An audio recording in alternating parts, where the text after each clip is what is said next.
visitez notre site web et engagez-vous au cadeau de la vie. Vous serez heureux de l'avoir fait. Merci.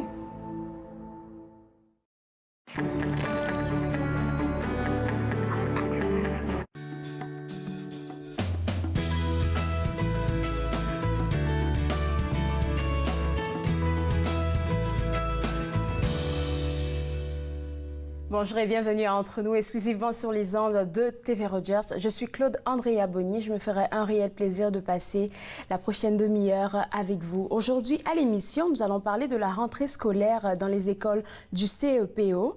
On va aussi parler de la programmation automnale du Musée de la Guerre qui a ouvert il y a quelques jours. Et tout de suite, avec moi, j'ai Jean-Marie Vianney qui va nous parler de la remise en ondes de l'émission Vivre ensemble. Et pour ceux qui ne le savent pas, j'aimerais que tu nous dises un peu c'est quoi le concept de cette émission-là? Allô, Claude Andrea. L'émission Vivre Ensemble a été une émission qui a été conçue il y a quelques années maintenant, mais qui participait avec une co-animation. J'avais une co-animatrice qui a dû se déplacer pour des raisons d'employabilité, donc elle est partie à Montréal. Alors, donc, on se posait la question de savoir qu'est-ce qu'on refait, est-ce que on change le modèle, on garde le modèle. Et puis l'idée de Vivre Ensemble, c'était toujours de faire la promotion des gens qui sont là, qui font énormément de choses, mais qui n'ont pas la possibilité d'être connus. Alors vraiment, ça a été pour moi une chance, une grande opportunité pour retravailler avec le réalisateur Yolan, pour maintenant revenir avec un nouveau concept et puis travailler avec plus d'invités. Voilà. Alors, ce nouveau concept-là, c'est quoi? Est-ce que tu peux nous dire plus dessus? Alors, le nouveau concept, c'est vu la pandémie, donc on a réussi des émissions pendant la pandémie.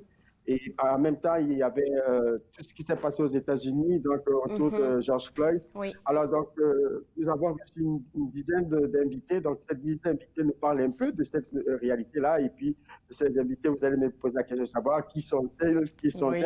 Nous sommes allés chercher les personnes des Premières Nations, les personnes, les artistes, les dames qui sont ici dans la région et qui font énormément du travail pour leur communauté, les secteurs d'activité dans lesquels elles sont. Et tout ça, c'est en français. Et puis, on a essayé d'équilibrer tout ça.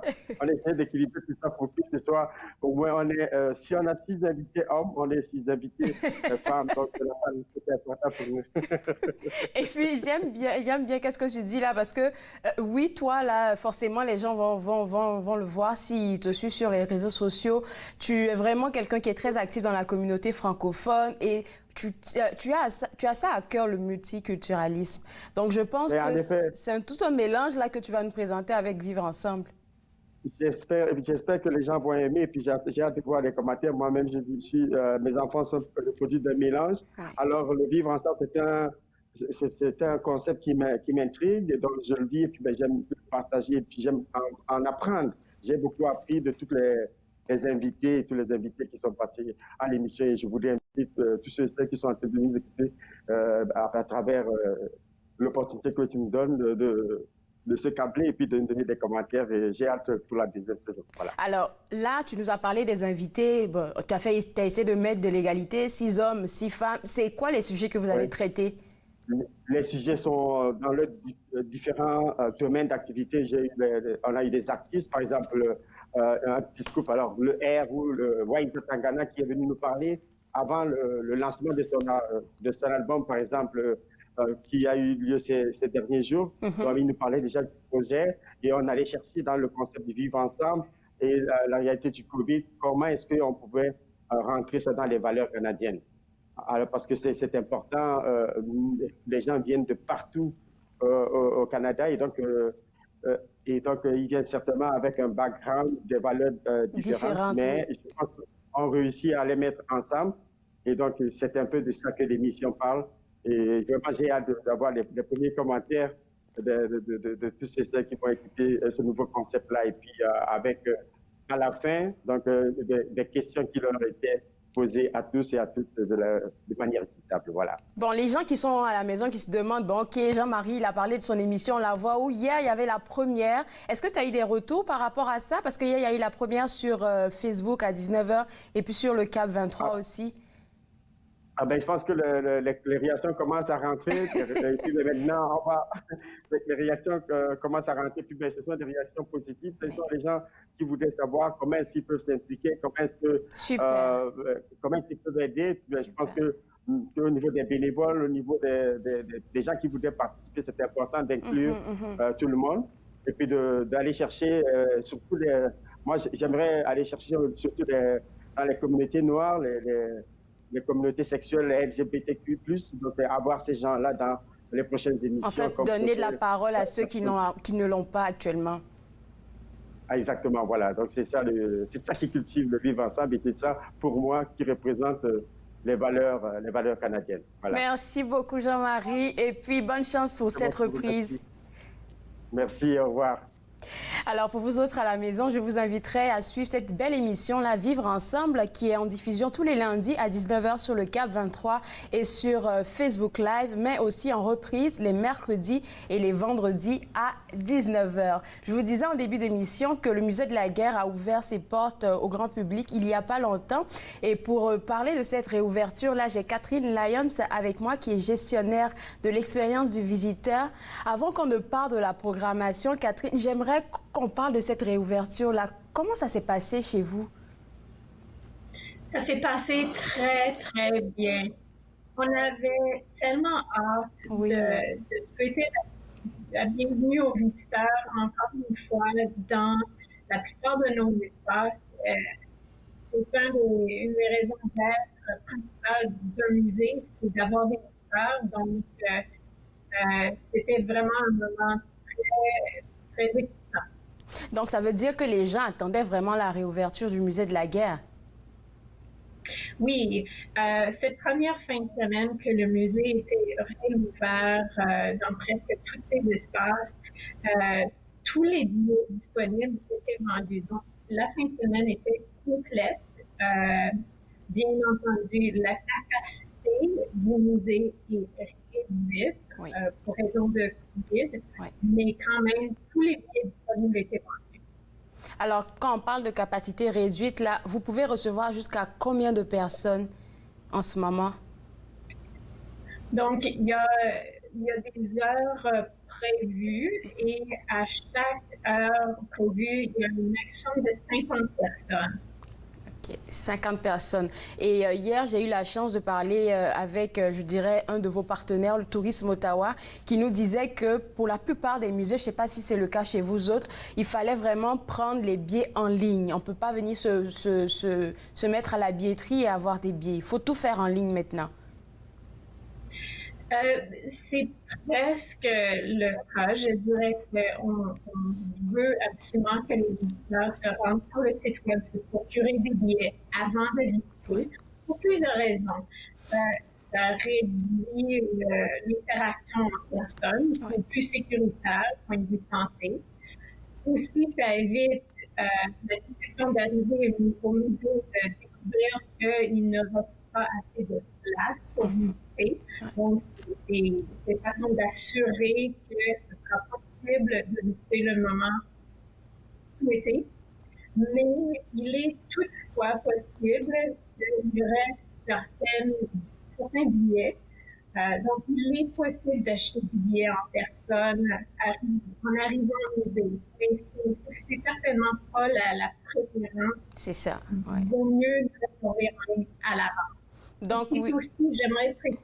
Vas-y avec ta précision. Tous ceux qui ont droit d'entrée gratuite, c'est-à-dire les membres des forces armées, les anciens combattants, ceux qui ont d'habitude le droit de visiter le musée gratuitement, devraient se faire réserver des billets gratuits en ligne. Il devrait faire en ligne. Donc, comme tu l'as dit, je vais essayer de faire un petit résumé. Oui, il y a possibilité de se prendre les billets à la billetterie, mais il est fortement recommandé de prendre les billets en ligne. Comme ça, c'est beaucoup plus safe pour tout le monde. C'est ça exactement. Alors, de votre côté, pour encourager les gens qui sont encore un peu sceptiques, c'est quoi les mesures que vous prenez? Oui, il y a la capacité réduite à 50 personnes, mais plus encore. Bien, il y a le port obligatoire de masque. Et ça, c'est pour les visiteurs, les employés, tout le monde. En fait, comme ailleurs dans la ville d'Ottawa. Il y a le nettoyage qui a été augmenté, il y a des actions pour encourager les gens de garder la distanciation sociale, bien entendu, et aussi des flèches pour indiquer la direction de la circulation. Et nous avons également enlevé certains de nos éléments interactifs qui étaient pour toucher surtout. Donc, ces éléments-là ont été retirés. Nous savons quand même que c'est des éléments populaires que les gens aiment beaucoup, mais il faut toujours se rappeler que l'expérience du musée, c'est les objets, c'est les histoires. Il y a tant à découvrir dans notre exposition. Oui, c'est vrai. Et puis, il y a la grande salle où est-ce que vous avez, je ne sais pas comment ça s'appelle, là, où vous avez tous les chars qui sont bien exposés et tout. Je pense qu'on voit exactement, on la voit à l'écran. Là, c'est une grande salle, fait que on n'a pas besoin d'être coincé dans le même coin. Là. Il y a assez d'espace pour tout le monde dans ce genre de lieu. Puis ça fait une belle découverte aussi. Donc, même s'il n'y a pas d'activité d'interaction, il y a toujours plein de choses à voir au Musée de la Guerre. Alors, parle-nous maintenant de cette belle programmation automnale que vous avez prévue pour le public. Donc, en ce moment, la programmation, c'est vraiment notre exposition. Les expositions permanentes sont disponibles. Nous avons également 2 expositions spéciales à découvrir. C'est des expositions temporaires. Il y en a un qui c'est des œuvres d'art d'artistes qui ont vécu des expériences avec les forces armées. Donc, c'est des œuvres d'art, des œuvres multimédia aussi. Et nous avons une exposition qui commémore le 75e anniversaire de l'évasion les jours J. Cette exposition-là est disponible seulement en cette fin de semaine parce que bientôt, nous aurons une nouvelle exposition de photographie. C'est beau. Pour le 75e anniversaire de la libération des Pays-Bas. Alors, ces expositions-là, comme tu l'as dit, elles sont spéciales. Il y en a qui sont spéciales. Celle dont tu as parlé, la première, elle s'étend jusqu'à quand? Est-ce que c'est jusqu'à la fin de cette année ou jusqu'en 2021? Jusqu'en janvier. Jusqu'en janvier 2021. Alors, il faut prendre encore une fois les billets en ligne. Dis-moi, j'ai une question pour toi par rapport au... Je sais que c'est assez critique en ce moment-là par rapport aux bénévoles. Est-ce qu'il y en a toujours dans le musée pour pouvoir aider les gens s'ils ont des questions, des affaires de même? Donc, les visiteurs vont voir nos employés. C'est des guides et des hôtes qui sont là pour répondre aux questions, qui ont quand même une formation dans l'histoire militaire. Pour le moment, il n'y a pas de bénévoles dans le musée. Et c'est pour la capacité, la sécurité et le bien-être de tout le monde. On comprend, on comprend. Et qu'est-ce qui se passe avec les services de restauration? Donc, le café est ouvert avec certaines mesures de sécurité et de santé en place. Merci beaucoup, Catherine, pour votre bel engagement au Musée de la Guerre. Et puis, on va inviter les gens à venir vous visiter. Bonne journée à toi. Merci, pareillement. Alors, pour vous autres, comme elle a mentionné, Catherine, il y a une exposition spéciale qui s'en vient pour cette fin de week-end. Alors, si vous êtes intéressé à voir cette exposition-là et même plus encore, je vous inviterai à visiter le www.museedelaguerre.ca pour prendre vos billets en ligne parce que cela est fortement recommandé. Vous savez, en ce moment-là, on parle beaucoup de la rentrée scolaire et c'est la rentrée scolaire dans plusieurs des conseils de notre région. Ici, on va parler maintenant avec Sylvie Tremblay, qui est la nouvelle directrice des étudiants, qu'est-ce que je vais raconter, pardon, la nouvelle directrice, pardon, de l'éducation du CEPO. Et vous êtes nouvellement en fonction. Je vais commencer par vous dire félicitations parce que c'est un gros défi, surtout en ce moment de crise. Merci beaucoup, Claude. Alors, comment vous avez vécu votre rentrée avec tous vos collaborateurs? Comment ça s'est passé? Moi, je vous dirais que la rentrée scolaire s'est bien passée. Nos équipes ont travaillé d'arrache depuis plusieurs mois pour préparer la rentrée. Et jusqu'à présent, là, ça s'est bien rentré. En date d'aujourd'hui, tout le monde est au poste, les élèves sont en classe ou sont au virtuel selon le choix des parents. Et là, la routine commence à être bien installée et on a un gros focus sur l'apprentissage et l'enseignement. Alors, les parents, comme tu viens de le dire, là, ils étaient vraiment sceptiques. On peut les comprendre aussi, là, parce que c'est vraiment un moment assez particulier que tout le monde vit. Alors, je suppose que vous avez pris de grosses mesures, si je peux le dire comme ça, pour pouvoir accueillir ces enfants-là dans vos écoles. Oui, tout à fait. Je peux tout à fait comprendre les parents qui étaient inquiets, là, plus on approchait de la rentrée. Je suis moi-même parent d'une adolescente de 15 ans. Et il y a eu des discussions intéressantes chez nous pour finalement faire le choix du mode de fréquentation scolaire que nous avons. Alors, parmi les mesures qui ont été mises en place dans nos écoles, il faut garder en tête que toutes les mesures qui ont été mises en place sont conformes aux exigences du ministère de l'Éducation et aux recommandations des 6 bureaux de santé publique qui sont sur notre territoire, le Conseil des écoles publiques de l'Est de l'Ontario. Donc, parmi ces mesures, la première, je vous dirais, c'est celle où on communique et on peut communiquer tant aux parents qu'au personnel. Quand on est malade, quand on a des symptômes qui s'apparentent à ceux de la COVID, on reste à la maison et on consulte pour s'assurer qu'on ne soit pas peut-être atteint du virus. Une fois qu'on arrive à l'école, donc avant même d'arriver à l'école, dans l'autobus, tous les élèves de la maternelle à la 12e année doivent porter le masque à bord des autobus. Il y a également des protocoles de voyage accrus au niveau des autobus pour s'assurer que les espaces soient bien désinfectés pour pas que le virus soit propagé. À bord des autobus également, les élèves ont un siège assigné qu'ils doivent respecter tous les jours. Une fois arrivés à l'école, différentes mesures, dont la première étant la mise en place de cohortes. Donc, une des grandes recommandations des autorités en santé publique, c'était de s'assurer qu'on crée un peu des bulles à l'école et que les élèves appartenant à un même groupe de classe restent avec ce groupe de classe-là pour toute la journée et qu'il n'y ait pas de mixité entre les élèves de différentes classes. Encore une fois, c'est une mesure pour limiter la propagation du virus. Il y a des routines d'hygiène de main. On a enseigné aux élèves le BABA de l'étiquette respiratoire. Il y a le port de masque obligatoire de la 4e à la 12e année. Dans les classes de la maternelle à la 3e année, on a installé des écrans de plexiglas qui font en sorte que les élèves sont protégés des gouttelettes des autres élèves. Alors ça, ce sont des exemples des mesures qui sont mises en place dans nos écoles pour assurer la santé et la sécurité des élèves et de notre personnel. J'ajouterais également que le personnel porte un masque médical et dans certaines circonstances, est même appelé à porter la visière, toujours dans le but de protéger le personnel, de protéger les élèves. Alors, vous avez parlé tantôt de bulles que vous permettez aux enfants d'avoir, et puis ça vient des recommandations aussi de la santé publique et tout. Pendant les récréations, ça doit être aussi un gros défi parce que les jeunes, ils se croient invincibles quelque part. Là, ils ont envie d'être ensemble. Donc, ça doit être un gros défi pour les enseignants d'essayer de les réguler à chaque fois, la salle de bain aussi.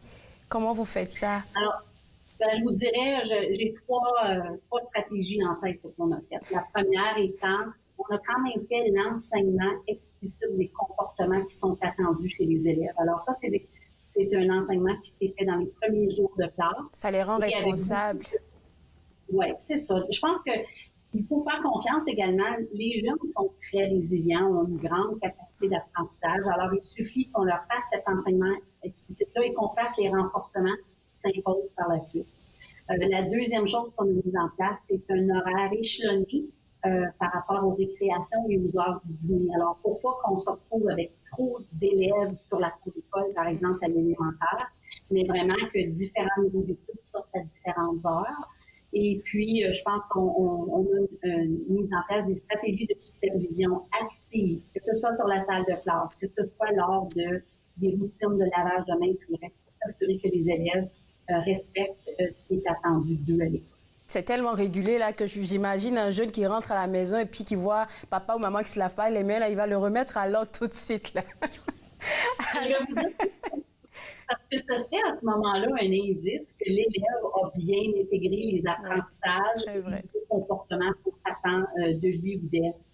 Puis, malgré tout ça, je pense que c'est important d'être très réaliste et de dire que tout n'est pas parfait. On est des êtres humains et la perfection n'est pas du monde des humains. Mais je pense que c'est quand on met plusieurs mesures, on les applique de façon superposée. Les autorités en santé publique nous disent que c'est la meilleure défense contre la propagation du virus. Ce que vous venez de dire là, c'est tellement beau parce que j'ai lu plusieurs articles vous concernant par rapport à votre nomination et j'ai bien aimé une phrase que vous avez dite en fait parce que je pense que quelqu'un vous a demandé si probablement ce qu'on ne souhaite pas, il y a une deuxième vague, comment est-ce que ça va se passer de votre côté? Vous avez tout simplement dit on va se réajuster ensemble parce que c'est une situation nouvelle pour tout le monde. Exact, exact. Il n'y a personne, puis on va parler dans notre contexte scolaire, mais il n'y a personne en Ontario, au Canada, même sur la planète, qui avait l'expérience de gérer un système scolaire en temps de pandémie. Alors, on est en mode apprentissage. On fait preuve de beaucoup de rigueur, on prend la situation au sérieux, on suit les lignes directrices ministérielles, les recommandations des autorités en santé publique. Mais malgré tout ça, on le sait qu'il va y avoir des choses à ajouter. On est en mode apprentissage nous aussi. Et c'est, je vous dirais, l'état d'esprit dans lequel je souhaite qu'on se place dans le conseil. Ça nous permet d'enlever un peu de pression. Et parce que quand on est sous une pression constante, qu'on soit adulte ou enfant, on a de la difficulté à apprendre et à s'ajuster. Très vrai. Mais quand on est bien soutenu, qu'on est à l'intérieur d'un encadrement qui est clair, c'est beaucoup plus facile de s'ajuster et d'apprendre.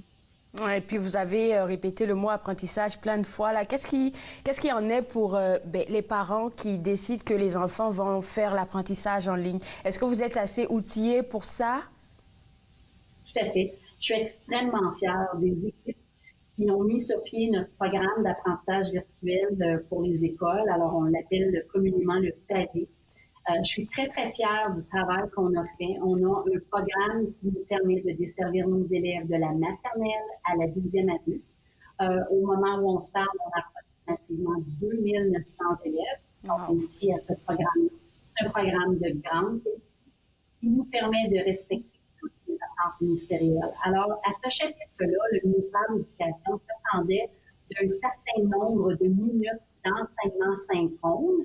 Ça veut dire d'enseignement en temps réel. Alors, le prof est devant sa caméra, comme je fais avec vous présentement, puis les élèves sont devant leur écran à la maison. Il y a un certain nombre de minutes obligatoires par jour.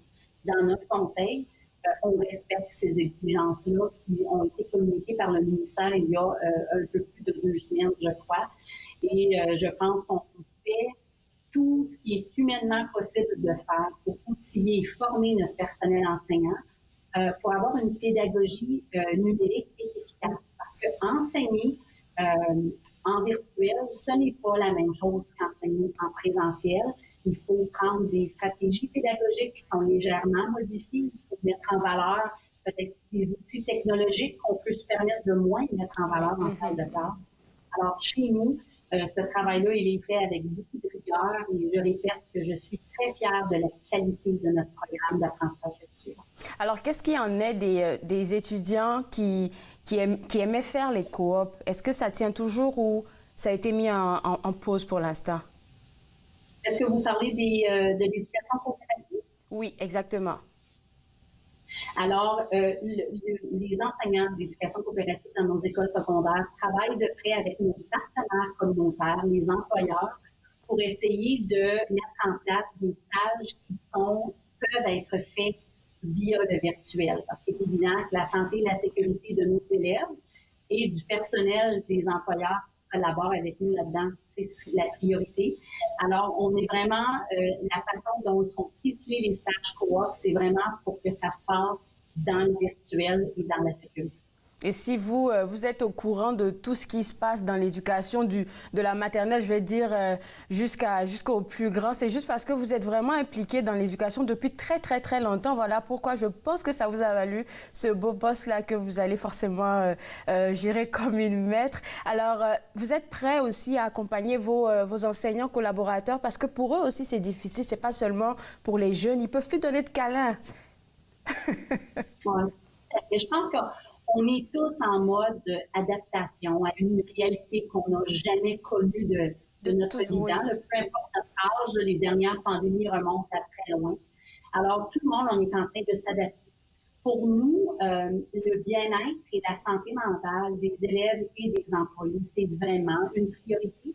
Et c'est la raison pour laquelle, à travers les 3 premières journées pédagogiques, il y a eu quand même un bon nombre de formations, puis il y a eu des conversations dans les équipes écoles sur comment on prend soin du bien-être et de la santé mentale des élèves, mais ça passe inévitablement par notre propre bien-être et notre propre santé mentale.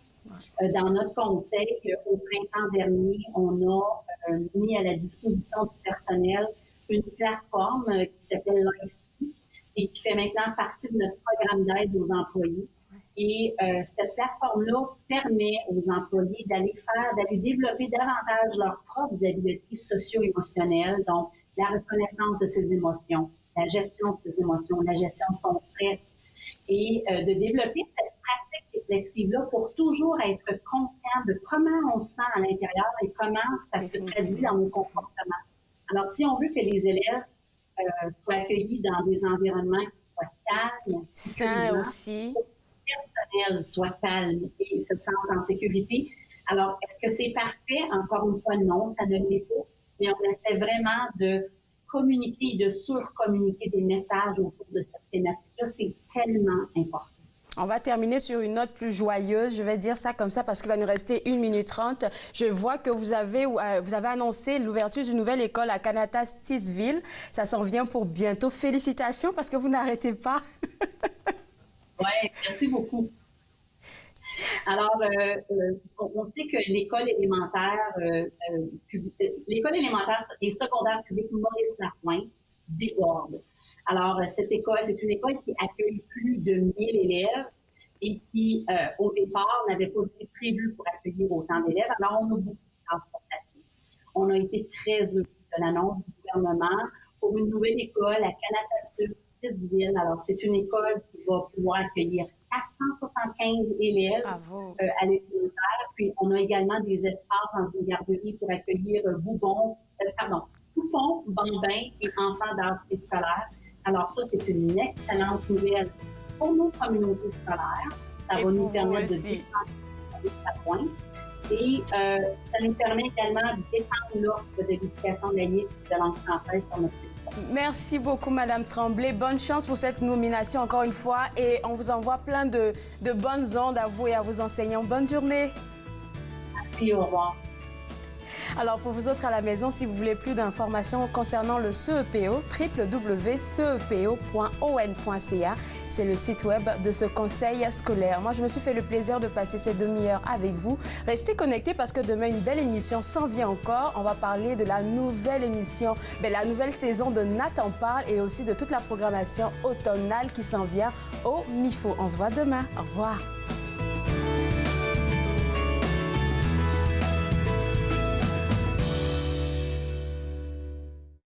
Faites-nous part de vos commentaires en composant le 613-521-2323 par courriel sur Facebook et Twitter.